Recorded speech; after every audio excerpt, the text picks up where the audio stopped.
Hello everyone, welcome to R K study sky. Student, हम लोग कक्षा 9 गणित चैप्टर 1 जिसका नाम है संख्या पद्धति की स्टडी कर रहे हैं। दोस्तों, हमने इससे पहले 10 वीडियो लेक्चर को यूट्यूब पे अपलोड कर दिया है, जिसकी प्लेलिस्ट की लिंक इस वीडियो के डिस्क्रिप्शन में मिल जाएगी, आप जा करके देख सकते हैं। दोस्तों, ये हमारे 11वीं वीडियो लेक्चर है, जिसमें हम प्रश्नावली 1C के बचे हुए क्वेश्चन को सॉल्व करेंगे। दोस्तों, यहाँ पर देखिए प्रश्नावली 1C में इससे पहले वाली वीडियो लेक्चर तक हमने देखिए जो कुछ भी हम पढ़े सब डॉक्टर मनोहर रे के बुक से स्टडी कर रहे हैं। तो प्रश्नावली 1C में हम क्वेश्चन 4 तक सॉल्व कर लिए थे। आज हम क्वेश्चन 5वें से स्टार्ट करेंगे। तो देखिए 5वां क्वेश्चन क्या बोल रहा है कि आप जानते हैं कि 1/7 बराबर 0.14285 जो कुछ भी है इसके ऊपर बार लगा है। इसका मतलब ये बार बार रिपीट कर रहा है, इसकी बार बार पुनरावृत्ति हो रही है। अच्छा, अभी शांत दशमलव अशांत दशमलव क्या होता है पहले आप उसको देख लीजिएगा, लिंक वीडियो के डिस्क्रिप्शन में मिल जाएगा। ठीक, तो वास्तव में लंबा भाग दिए बिना क्या आप बता सकते हैं कि इतना इतना के दशमलव प्रसार क्या होंगे? यदि हाँ तो कैसे? तो चलिए फिर बिना टाइम वेस्ट किए आज की इस वीडियो को स्टार्ट करते हैं।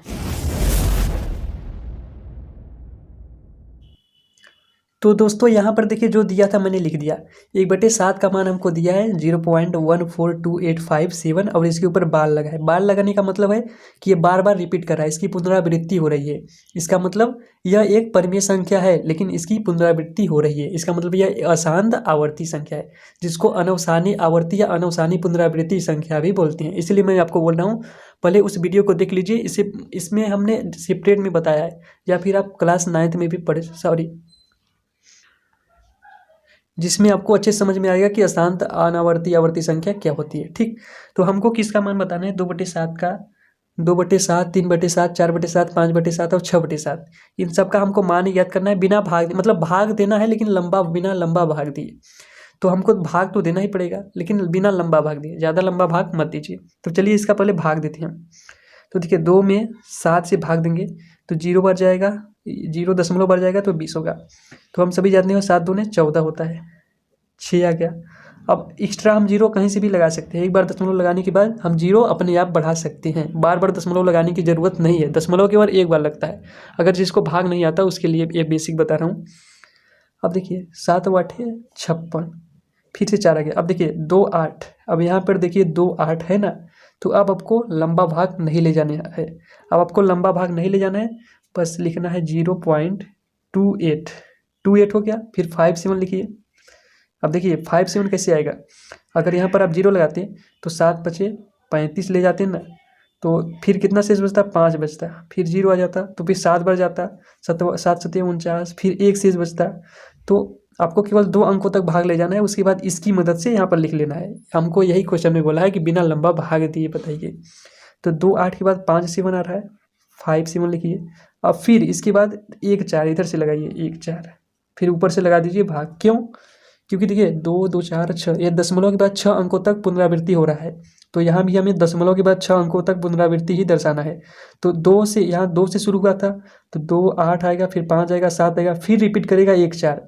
अब 1 4 के बाद फिर से यह आएगा 2 8 5 7 1 4। आशा करता हूँ कि इतना आप अच्छी तरह से समझ चुके होंगे, इसलिए मैंने इसके ऊपर बार लगाया है। अगर मैं इसको बार के फॉर्म में, अगर बार को हटा दूँ तो इसको आप लिखेंगे 0.285714, फिर से लिखेंगे 285714। अब ये चलता चला जाएगा अनंत तक, कभी रुकेगा ही नहीं। इसीलिए तो यह एक अशांत आवर्ती संख्या है, लेकिन यह परिमेय है, याद रखिए। अशांत आवर्ती संख्या परिमेय होती है। ठीक, अब इसके बाद देखिए दूसरा दिया है 3/7। अच्छा, 3/7 का मान कितना होगा? तो पहले तो हम भाग देंगे, तो 7 भागे 3 करेंगे तो 0 बढ़ जाएगा, दशमलव 30 हो गया। अब देखिए 7 दूना 14, 7 3 7 चौके 28 होता है, तो 7 चौके 28, शेष कितना बचा? 2। देखिए 4 यहाँ मिल रहा है, तो अब आपको भाग ले जाने की कोई ज़रूरत नहीं है। ठीक, 4 आपको यहाँ से मिल गया तो बस आपको 4 लिखना है। अब इसके आगे जितनी भी संख्या है सब लिखते चले जाइए। 4 2, अब दशमलव लगा लीजिए 0 दशमलव के बाद, क्योंकि 0.4 है, तो 0.42857, 4 2 8 5 7, फिर 1, फिर से रिपीट करेगा। मतलब 4 2 8 5 7 के बाद फिर से 1 आएगा, फिर 4 2 5 8 7, फिर 1। तो इसके ऊपर बार लगा देते हैं हम। ठीक, तो ये हो जाता है इसका राइट आंसर। आशा करता हूँ कितना आप अच्छी तरह से समझ चुके होंगे। ठीक, अब इसके बाद देखिए 4/7, फिर भी इसके लिए फिर हम भाग लगाते हैं। तो सबसे पहले 4 में भाग लगाते हैं 7 से, 0 बढ़ जाएगा 0, 0.7 5 35 देखिए ये होता है, फिर शेष 5 बचा। अब आपको भाग ले जाने की कोई ज़रूरत नहीं, क्योंकि देखिए यहाँ पर 5 है, तो देखिए इसका भाग कितना जाएगा, 0.5 से शुरू करिए। 5 यहाँ से आ रहा है 5, तो 5 से शुरू करके तो 5, इसके बाद है 7, फिर 7। अब इसके आगे कुछ नहीं, फिर से रिपीट करेगा तो 1 4 2 8 आएगा। तो 1 4 2 8, अब 2 2 4 2 6, फिर लगा दीजिए 12। ये हो जाता है इसका राइट आंसर। आशा करता हूँ कि इतना आपको अच्छी तरह से समझ में आ गया होता। अब देखिए 5/7 का मान हम कैसे ज्ञात करेंगे। तो सेम उसी प्रकार 7 से भाग लगाना है 5 में, क्योंकि 5/7 है।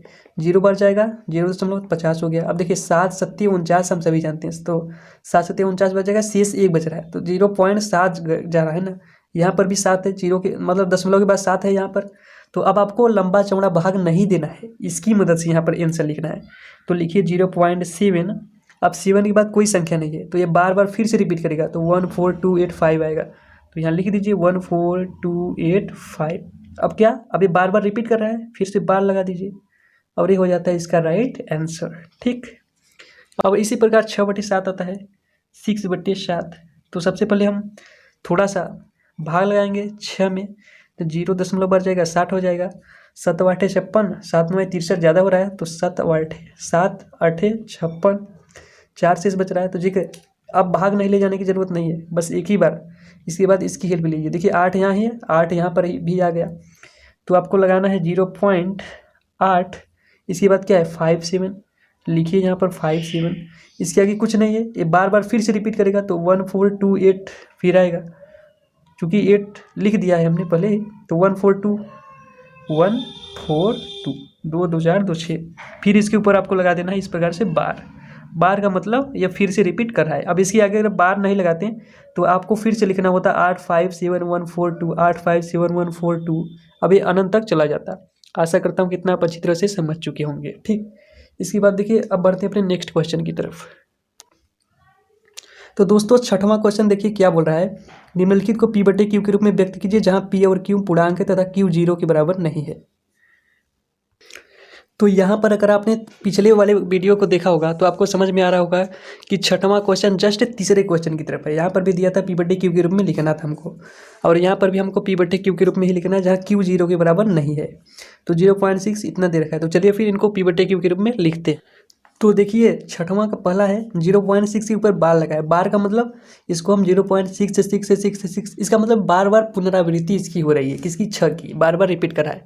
तो इसको हम इस प्रकार से भी लिख सकते हैं।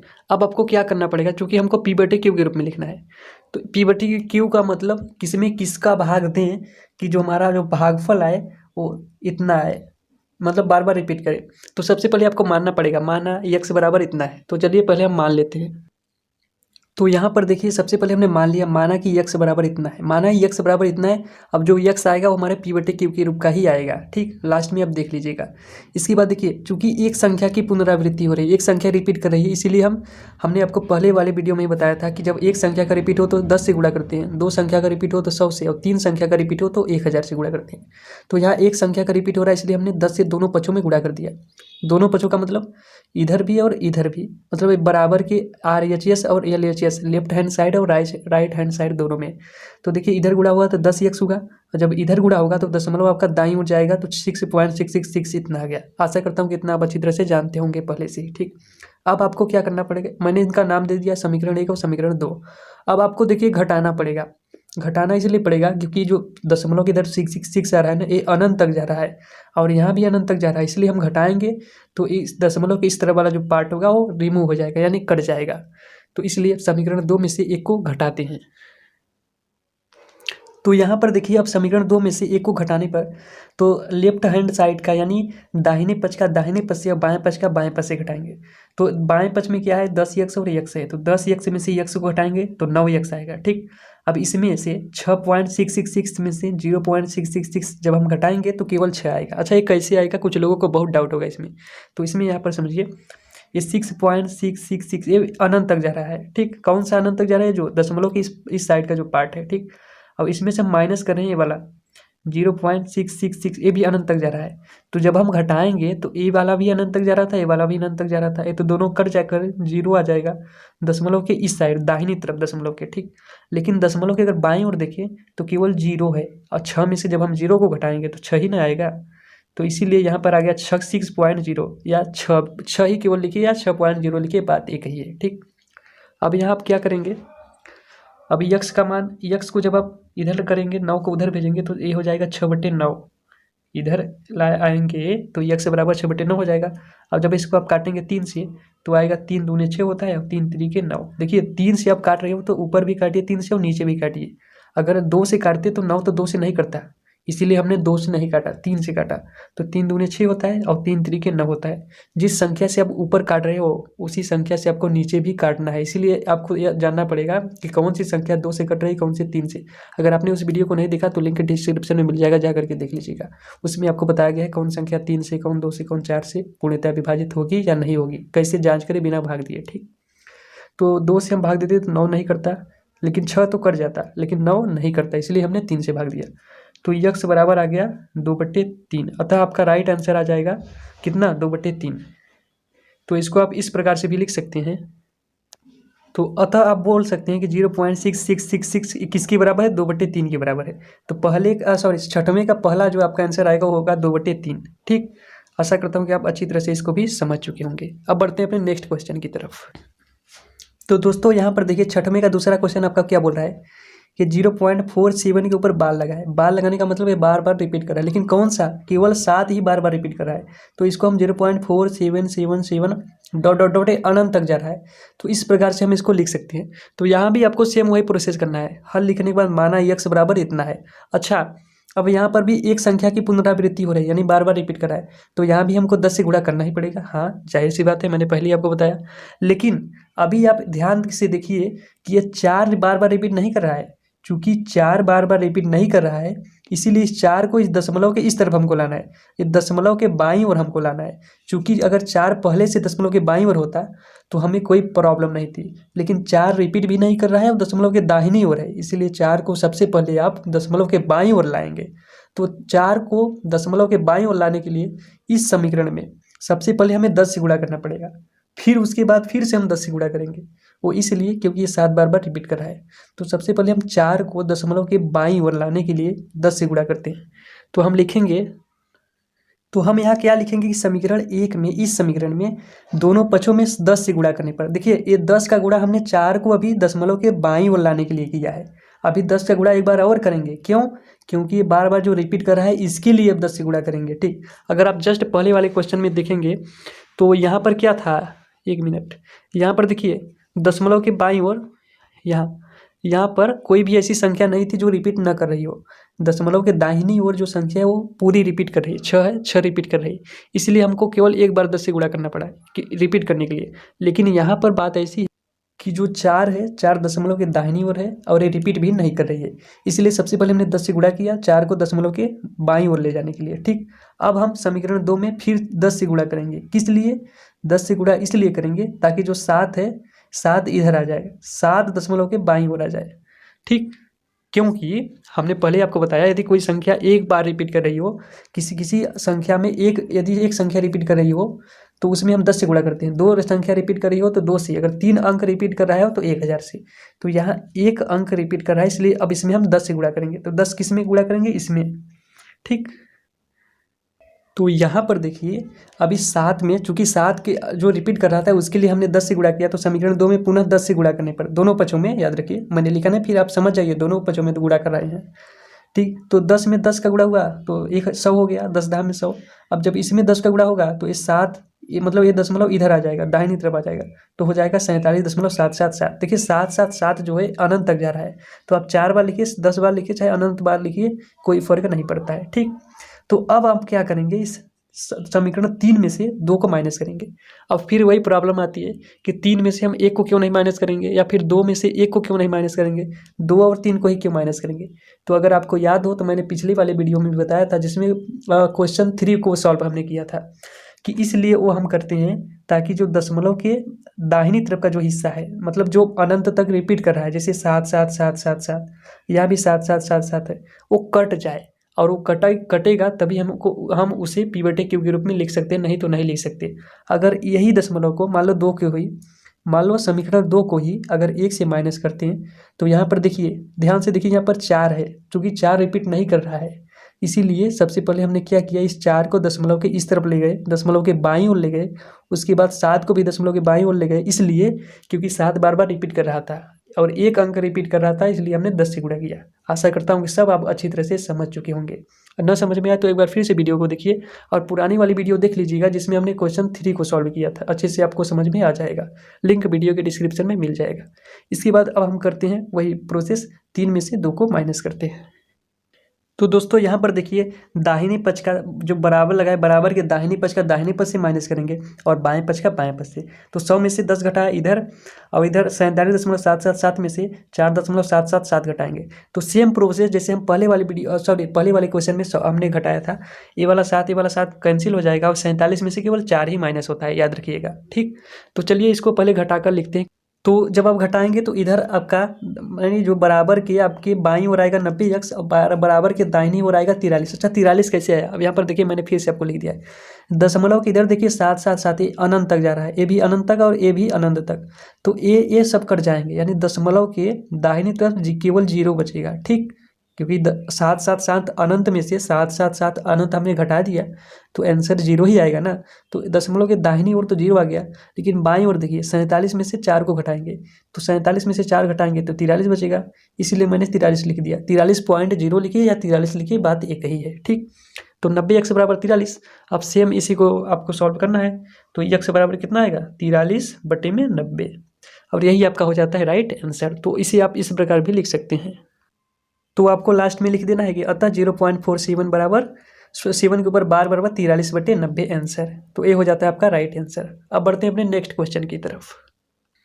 तो दोस्तों छठवें का तीसरा देखिए दिया है 0.001 के ऊपर बार लगाए, तो इसको आप किस प्रकार से भी लिख सकते हैं कि 0.001, अब फिर से वो रिपीट करेगा, फिर से वही आएगा, फिर आएगा 0.001, फिर आएगा 0.001, इसलिए मैंने डॉट डॉट डॉट दिखा दिया, और ये अनंत तक जा रहा है। ठीक, इसीलिए डॉट डॉट डॉट का मतलब अनंत तक जा रहा है। ठीक, तो सेम प्रोसेस वही करना है, माना x बराबर 0.001 और फिर 001 है, तो अब आपको क्या करना पड़ेगा, देखिए यहाँ पर 3 संख्या का बार बार रिपीट कर रहा है और यहाँ कोई भी ऐसी संख्या नहीं है जो रिपीट न कर रही हो। अगर ऐसी कोई संख्या होती तो फिर हम उससे पहले दशमलव के बाईं ओर ले जाते, लेकिन यहाँ पर ऐसी कोई भी संख्या नहीं है, इसीलिए हम समीकरण 1 में डायरेक्ट 1000 से गुणा करेंगे। ठीक, आशा करता हूँ कि आप समझ चुके होंगे।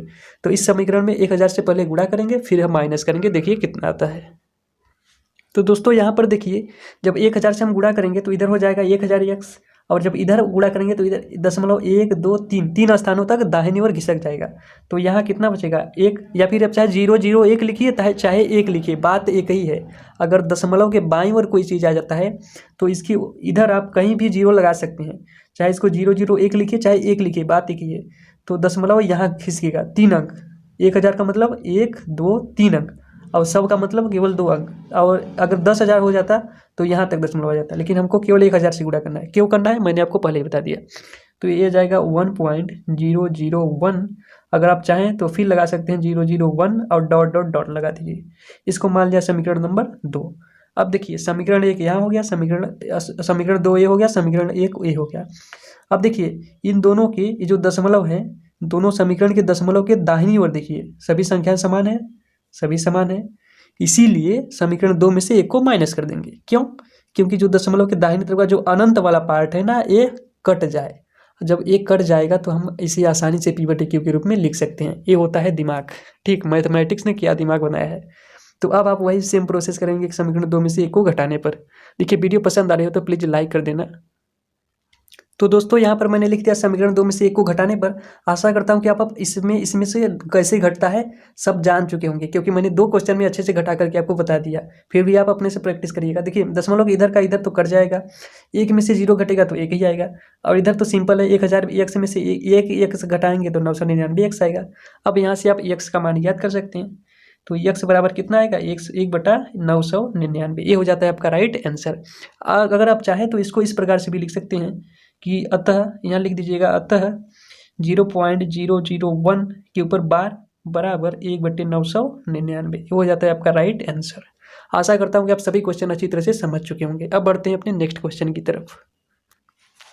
तो दोस्तों 7वां क्वेश्चन में देखिए क्या बोला है, 0.999 अनंत तक जा रहा है, को पी बटे क्यू के रूप में व्यक्त कीजिए, क्या आप अपने उत्तर से आश्चर्यचकित हैं। अच्छा, आश्चर्यचकित क्यों लिख दिया, मतलब आश्चर्यचकित का मतलब कि सरप्राइज या मतलब हैरान हैं।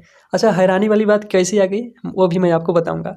उसके बाद बोला है कि अपने अध्यापक और कक्षा के सहयोगियों के साथ उत्तर की सार्थकता पर चर्चा कीजिए, मतलब उत्तर इतना कैसे आ रहा है, ये चर्चा अपने अध्यापक से पूछिए या अपने दोस्तों से पूछिए, और आपको पूछना भी पड़ेगा। ठीक, तो मैं आपको पहले से पी बटे क्यू के रूप में लिखता हूँ और देखते हैं पी बटे क्यू के रूप में लिखने पर कितना आ रहा है, और आ रहा है तो ऐसा क्या आ रहा है कि लोग आश्चर्यचकित हो जा रहे हैं। ठीक, तो चलिए इसको भी सॉल्व करते हैं। तो दोस्तों यहाँ पर देखिए 7वां बोल रखा है 0.999 डॉट डॉट डॉट, मतलब एक संख्या की यहाँ पर रिपीट करिए, तो इसको आप 0.9 के ऊपर बार भी लगाकर लिख सकते हैं। ठीक, इसको हमको पी बटे क्यू के रूप में लिखना है और आंसर कितना आ रहा है उस पर चर्चा कीजिए। चर्चा करने का मतलब क्या है अभी वो भी मैं आपको बताऊंगा। तो पहले सेम प्रोसेस वही करते हैं जो हम करते आ रहे हैं। पहले मान लिया एक्स बराबर इतना है, अब चूंकि एक संख्या बार बार रिपीट कर रही है, केवल 9 ही तो है बार बार रिपीट कर रही है, इसलिए हम पहले 10 का गुणा ही करेंगे। पहले क्या, अंत भी 10, अंत में ही 10 का ही गुणा करेंगे, पहले और अंत में ही, यानी सॉरी, तो इसमें हम 10 का ही गुणा करेंगे। क्यों, क्योंकि केवल 9 ही एक ऐसी संख्या जो बार बार रिपीट कर रही है। तो चलिए 10 का गुणा करते हैं दोनों पक्षों में। तो देखिए 10 से जब हमने गुणा कर दिया दोनों पक्षों में इस समीकरण में, तो इधर आएगा 10x और इधर जब 10 से गुणा करेंगे तो 1 दशमलव इधर घिसक जाएगा, तो 9.999 हो गया। ठीक, और ये भी अनंत तक जा रहा है। तो समीकरण अब सेम वही प्रोसेस करेंगे, 2 में से 1 को घटाएंगे। क्यों घटाएंगे, कैसे घटाएंगे, मैंने सब आपको पहले ही बता दिया, तो इसीलिए फास्ट घटा लेते हैं। तो यहाँ पर जब आप घटाएंगे तो इधर 10x माइनस एक्स आएगा, इधर 9.9999 माइनस 0.9999। तो जब आप कुल माइनस करेंगे तो इधर माइनस करेंगे तो 10 में से 1 गया 9x। ठीक, और जब आप इधर काटेंगे तो ए वाला पार्ट सब कैंसिल हो जाएगा, यहाँ भी 9x बचेगा। अब देखिए मैटर क्या फंस रहा है, मैं इधर कर देता हूँ, आप लोग समझ जाइएगा। यहाँ पर क्या हो गया, 9x बराबर 9, और जब x बराबर आप निकालेंगे तो 9/9 यानी 1। अरे 9 में 9 1 का 9, एक बार आया ना, तो x का मान 1 कैसे हो गया। अब देखिए समझिए, x बराबर 1 आ रहा है, इसका मतलब आप लोग समझ रहे हैं कि ये जो है 0.999 डॉट डॉट डॉट है, ये 1 के बराबर है। अब 1 के बराबर कैसे है भैया, 1 के बराबर तो है ही नहीं, इसीलिए बोल रहा है कि अपने अध्यापक से क्या आप उत्तर से आश्चर्यचकित है। हाँ, हम लोग आश्चर्य ही हैं, हम लोग हैरान हैं, क्योंकि हमने सब वही मेथड फॉलो किया जो हम करते आ रहे थे, और हमारा ये कोई गलत क्वेश्चन नहीं है, लेकिन हमारा आंसर 1 कैसे आ गया। इसीलिए बोला है कि अपने अध्यापक और कक्षा के सहयोगियों के साथ उत्तर की सार्थकता पर चर्चा कीजिए। इसीलिए पूछा है कि अब आप जाइए अपने टीचर से पूछिए, सर इसका आंसर तो मैंने सेम तरीका लगाया, तो इसका आंसर 1 कैसे आ रहा है, क्योंकि एक तो 0.999 के बराबर तो नहीं हो सकता, तो इसका आंसर 1 क्यों आ रहा है। अब इसका सवाल जवाब आपके टीचर देंगे। ठीक, तो चलिए फिर बढ़ते हैं नेक्स्ट क्वेश्चन की तरफ। तो दोस्तों 8वां क्वेश्चन देखिए क्या बोल रहा है कि 1/17 के दशमलव प्रसार में अंकों के पुनरावृत्ति खंड में अंकों की अधिकतम संख्या क्या हो सकती है। अब इसका मतलब ही कई लोगों को नहीं समझ में आया होगा कि पूछ क्या रहा है। तो भैया सबसे पहले मैं आपको बताता हूँ, अभी पहले पढ़ ले कि अपने उत्तर की जांच करने के लिए विभाजन क्रिया कीजिए। विभाजन क्रिया का मतलब भाग लगाइए, तो इसका हमें तभी पता चलेगा जब भाग लगाएंगे। पूछ रहा है कि जब हम इसमें भाग लगाएंगे तो कोई तो ऐसी संख्या आएगी ना जो बार बार रिपीट करेंगे, तो कितने अंक के बाद कितनी अधिकतम संख्या के बाद यह फिर से पुनरावृत्ति करने लगेगी, यही हमको पूछ रहा है। तो हमको क्या करना पड़ेगा, सबसे पहले 1 में भाग देंगे 17 से, बहुत लंबा चौड़ा भाग जाएगा, तो चलिए हम शॉर्टकट में भाग दे लेते हैं। तो दोस्तों यहाँ पर देखिए 8वां का जब मैंने भाग दिया तो काफ़ी लंबा चौड़ा गया, आप लोग भाग दे करके देख लेना, भागफल इतना ही लाएगा। मैंने प्रूफ के लिए आपके लिए भाग दिया, 0 बार लग गया, इतना गया, फिर 150 136 153। आप लोगों को आशा करता हूँ कि भाग देना तो आता ही होगा ना। तो मेरा मकसद समझाने का ये था, देखिए लास्ट में शेष 1 बच गया है। अब अगर इसको और लाएंगे तो यहाँ पर आपको लगाना पड़ेगा 0, फिर लगाना पड़ेगा 0, फिर जाएगा 17। अब देखिए 17 को कितनी बार ले जाएंगे 100 से, फिर जाएगा 5 बार, 17 × 50 85। अब यही सेम चीज़ रिपीट कर रहा है। तो क्वेश्चन में ये पूछा था कि इसके मैक्सिमम रिपीट करने की संख्या, मतलब कितने मैक्सिमम अंकों के बाद यह फिर से रिपीट करेगा। तो पहले इसको गिन लीजिए। तो अगर आप इसको इस प्रकार से भी लिख सकते हैं, मैं सबसे पहले आपको ये बताता हूँ कि ये जो 1/17 है इसको आप लिखेंगे 0.0588234 5294117647 और इसके ऊपर लगाएंगे इस प्रकार से बार। बार का मतलब ये बार बार फिर से इसी प्रकार रिपीट करेगा। तो अब आपको क्या बताना है कि कितने अंकों के बाद ये फिर से रिपीट करेगा, यही हमको क्वेश्चन में पूछा है। तो 1 2 3 4 5 6 7 8 9 10 11 12 13 14 15 16, तो आपका जो आंसर होगा 16। तो आप लिख देंगे कि अतः अंकों की अधिकतम संख्या, यहाँ पर लिख दीजिएगा, अतः अंकों की अधिकतम संख्या बराबर अंकों की अधिकतम संख्या बराबर 16, और यही हो जाता है आपका राइट आंसर। तो आपको क्या पूछा था, मैं वही समझाने की कोशिश कर रहा था। अब बाकी ये रहा जो भाग देने की मेथड, तो भाग तो कोई भी दे सकता है, आप भी दे सकते हैं। फिर भी कोई प्रॉब्लम होती है तो कमेंट में जरूर लिखिएगा, हर कमेंट का आपको रिप्लाई दी जाएगी, ठीक। तो यहाँ यही पूछ रहा था कितने अंकों के बाद ये फिर से भाग मतलब फिर से रिपीट करने लगेगा। आशा करता हूँ कि यह क्वेश्चन भी आपको अच्छी तरह से समझ में आ गया होगा।